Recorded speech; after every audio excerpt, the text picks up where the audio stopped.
and we are looking at Adobe Illustrator. This semester we'll use Adobe Illustrator and InDesign. And Adobe Illustrator looks like this with the orange icon, the AI icon, and you'll find that down in your dock. And once we've opened it, we're going to go to New File. And remember that Adobe Illustrator is primarily for graphics such as logos, decals, stickers, etc. And then InDesign is more for layout, where we're going to have headlines and pictures and text and lots of different items on one page, such as a brochure or a yearbook layout. Now, since these are graphics in Illustrator, oftentimes you might use mobile or web, but we're going to always stick with print because we print a lot of tickets and stickers and t-shirt designs, those types of things. So we're going to stick with print. And you notice when you hit print or any of the above, you will see a whole bunch of template options, and we are not ever going to use those template options. We're going to do our own work. So we'll go over to the right-hand column here, and in the right-hand column I ask that you always name your document. So today we're going to name it Practice because we're going to practice. And in Illustrator you'll have lots of different measurement options, which if you got into graphic design you'd see that you use several of those, but we are primarily going to use inches and picas. There are 6 picas in an inch, and the reason why we have picas is because it makes a nice tiny little column of space. For example, here's a pica, and here's a pica, and here's a pica in between items so that they don't look so scrunched together. Whereas if we were to have an inch, that would be a pretty wide opening there, a pretty wide gap there. However, today we're going to play with inches. Okay, and then depending on which way you wanted your paper or your artboard to face, you would either have it vertical or horizontal. Today we're going to have it a box shape, so we're going to go and make it 4 inches wide by 4 inches tall, and you can see that I'm doing that up here. I'm not touching the bleed section lower down in the column. I'm up here in the width and the height, and 4 inches by 4 inches. And so artboards are pretty cool. Like if I'm going to do a business card and a logo and a t-shirt design all on one document, I want to be able to look at those at the same time because they're going to be similar and just a little bit different. So maybe I would have 3 artboards. Let's have 4 artboards. So 4 artboards, and we typically won't play with any of these items down here, although we'll discuss them maybe later in the semester. But for you, you're just concerned with the top portion of this column. So 4 inches by 4 inches. And we have 4 artboards. And since it's a box, it doesn't matter if I put it in a vertical or a horizontal transition. And I'm going to say create. And up pops a document here. Now, up top, I like to put mine in an Essentials Classic orientation. So you'll see this little box with a line, a column inside of it, and you'll have a whole bunch of different types of toolbars that you can have up. I like the Essentials Classic. If we see the Essentials, which I think is your default, you see that it's the toolbars are narrowed. Whereas if I come up to the top right and I say Essentials Classic, then I get a little widened toolbar, and that's more user-friendly for me. Across the top, so let's talk about these. Here's a toolbar. These are all called toolbars, where you see little icons and they all do different things. And across on the right side, you'll see some other toolbar options. And across the top, you'll see more information across the top. So the information across the top will change based on the tool that you have selected. So if I select just the selection tool, I'll see these options across the top. Now watch what happens if I grab a text box tool. So if I grab a text box tool, it changed across the top. Across the top now, I can pick different fonts. I can choose different sizes for my fonts. I can left, center, or right align. I can create bullets. I can go into character and have a whole bunch of different options, like stretching my letters vertically or stretching them horizontally, and we'll try all that in a minute. If I grab the line tool, you'll see that my menu across the top changes, and it boils down to how thick do I want that line to be, and what color do I want the outside of the line to be, and a couple of other options as well. All right. Toolbars can be moved around wherever you want them. For example, on the right-hand side, this box right here with 9 different little boxes inside of it, this is the swatches bar, and that gives me some colors. So I use my swatches all the time. So what you can do is you can grab in the empty space there and pull a toolbar somewhere else. So for example, I like to put my swatches bar just out, sitting alone, so that it's always open. Now why would you do that, Mrs. S? Now the reason why is because if I open my swatches, but then I need to open my stroke, which means the thickness of a line, notice my swatches go away. So only one can be open at a time. And since I always use my swatches, I want to always be able to see it. And so I can pull it out of that toolbar, and then it becomes an independent toolbar. Okay. I can also reattach it. I can reattach it by making a third column here, and notice it becomes a third column. Or I can take it out, and I can place it back in the second column. And I can grab these and place them in the second column. So I can make lots of different adjustments based on what my needs are. If I want to look at my different brushes all the time, I might pull those out and pull my swatches out. Okay, so you can detach them and reattach them.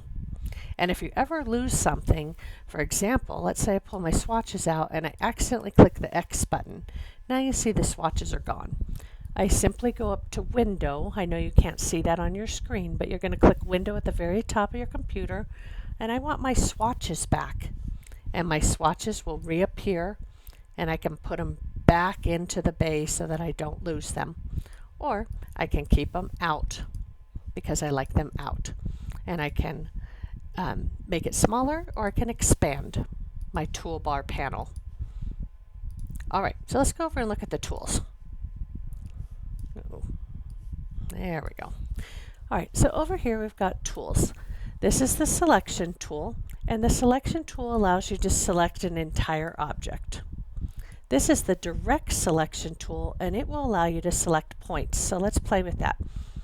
Down here we have the shape bar, and if I right click on the shape bar, see how we have that little triangle right there? That means there are some more menus there. So if I right click on it, I can choose a star.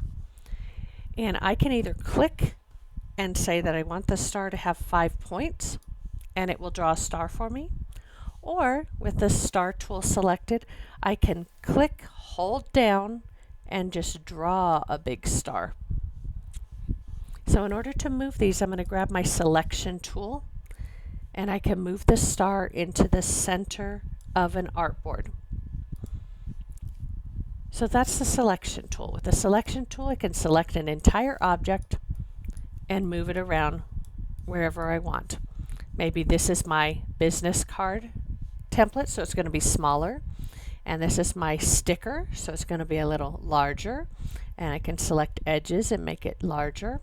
If you hold Shift down, notice how I can make it skinnier or chubbier or squish it. If I hold Shift, then I can make it bigger proportionally. I'm not changing it. I'm not squishing it in any way, shape, or form. I'm keeping everything the same as it grows.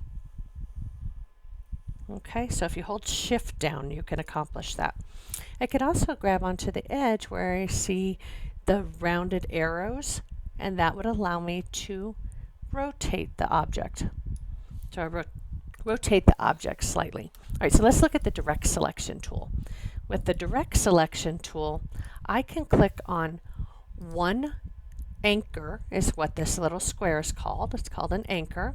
I can click on one point somewhere in my shape, and when I click on that point, I can then move it and create something new. So I click on this anchor and I can move it and create something new. All right. I could also click on an anchor and see this circle. I can round off an edge here. And I could do the same over here. If I grab this circle, I can create a rounded edge there. So that's the direct selection tool. The selection tool moves whole objects around or makes whole objects bigger, and if I hold shift, it makes it bigger proportionately instead of squishing it. If I get the rounded arrows, I can rotate it. And then the direct selection tool allows me to select an anchor and completely move it. All right, let's look at the line tool. So there's the shape tool, and you can select different shapes. I can create a rectangle, can do whatever I want with that. The line tool is similar. If I click and hold and drag it across, then I can draw a line, and I can go up here to the top menu, and I can say that I want the line to be 6 points thick, and I can say that I want it to be pink. So I've changed the color and the stroke, which means the thickness. I can also change what type of line I have by playing around with a couple of these menus up here. All right, but I'm going to stick with the basic, just a basic 3-point line. Okay, and again with the selection tool, I can move the line or I can rotate the line. And with the direct selection tool, I can grab a point. Now this is a line, so it's not going to do anything other than shrink it. Okay, but I can move that one point around wherever I'd like. Let me show you something cool. This is the pen tool. So with the pen tool, you can click, click, click, click, click, and create any shape you like. And when you're done, you simply go and click on the selection tool, which says you're done using the pen tool. Otherwise, it will go on forever and ever, because it doesn't know that I'm finished. All right, so that is the pen tool. The pencil tool is, let's see, I think it is under, nope, under this one, there we go, under the shaper tool. So the pencil tool is similar, except it doesn't rely on just dropping points. I can click and drag. So I'm still holding down my mouse as I click and drag, and I've created my own shape. Now notice these have a whole bunch of anchors in them, so I can grab my direct selection tool and click on an anchor, and I can move them wherever I would like. So I'm moving my anchors to different locations. So play around with that a little. And finally, we have the text tool. So the text tool, I can draw a box and I can type into it, "I love graphic design!" exclamation mark. And just like on a regular program, you can highlight the word, and I can change the font to something cool. I can change the size. I can change the color to red. I can change the outline of the color to black. And let's see what we get there. If I grab the selection tool, that's what we've got there. So the inside is red and the outside is black, and because it's so small, I just barely see the red in there. I wonder what would happen if I made it bigger and grab the selection tool. Now I can see the red inside the black outline. But notice I've lost one of my words because I made it so large. When you see a red box here, it means that there's more words somewhere. So I just simply stretch my text box out, and now I've got all of the words there. Okay?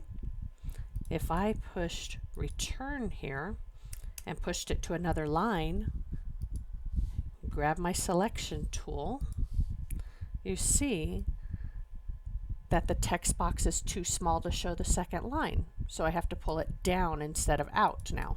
I'm going to highlight the whole thing and I can center it. Okay, and I can go into character and I can stretch the letters tall. I can also stretch the letters wide. I don't want them quite that wide. I can make them super tight. Okay, and lots of different options that you can play around with there in the character box up at the top.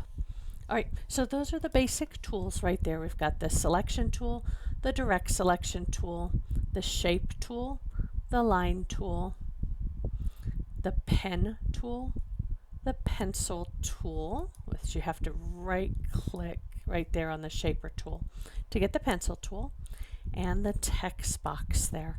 So let's play around with just those, but remember, very important, go up to File and Save when you're done playing. And we're going to save it to, last year we had some problems when we saved it just to the Creative Cloud. So for practice, let's save this one to the Creative Cloud and then see if we have the same problem we had last year. They fixed it mid-year, but it just always makes me a little nervous. So saving it to the cloud simply means that if you went to a computer in another room, or if you were on a different computer in our classroom because you came in during your spare time, you could save it to the Creative Cloud. So we say save, and I've got it saved, and it says Adobe Illustrator Cloud is what the AIC means. So now it's up in the cloud. All right, and that is it. Whoops, I had my text tool selected, so it drew a text box for me. All right, make sure you always save. Then we would go up to File again, or sorry, Illustrator, and Quit, or you know your keystroke is Command and Q to quit out of Illustrator. All right, thank you.